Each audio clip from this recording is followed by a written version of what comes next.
A huge demonstration over a small fare hike. Some more context here. Why was that the trigger?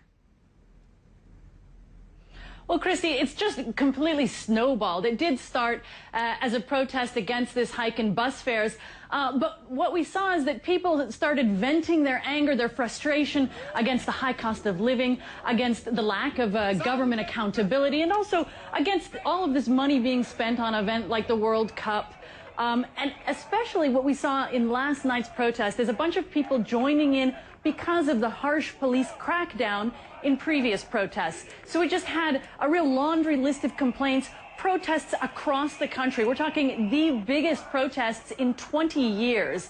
Now, like I said, they were across the country, but some of the biggest ones were in Rio de Janeiro and right here in Sao Paulo, and the vibe was just amazing. It was very positive, very festive. People were singing and chanting, and even the passers-by were cheering them on. There were more than 60,000 people on the streets here in Sao Paulo. They paralyzed the city, and even commuters stuck in traffic were honking their horns in support. And it just goes to show that people really are beginning to identify with this movement as long as the violence doesn't get out of control. And in fact, we saw very little police presence here in Sao Paulo, mostly directing traffic, until the very end when one group tried to storm the governor's palace, and there they did impede them. But it was a largely peaceful evening in Sao Paulo. I cannot say the same for the rest of the country. As you mentioned, there were protests in the capital, Brasilia, where they took the roof of the Congress. They were standing on the roof of the Congress. Protesters in Rio de Janeiro were vandalizing buildings and cars. They set a car on fire, and there were altercations with the police. The same goes for Belo Horizonte, where we've seen some games as part of the Confederations Cup, and the crowds there were dispersed with tear gas. So just a real mixed bag, but you get the feeling that this is snowballing, Christy. Yeah, and there are some parallels in Brazil with the situation in Turkey, as you mentioned, because of the harsh police response. More protesters coming to the scene, joining this demonstration. But I want to ask you about how the politicians in Brazil, how the leadership is responding. Is the president sympathetic towards the protesters? Well, I wouldn't go that far, Christy. You've more than anything, we've heard silence. Partly because these protests are aimed at politicians in general. It's different parties in different states and different cities, and they're just sick of the lack of government accountability and what they call widespread corruption.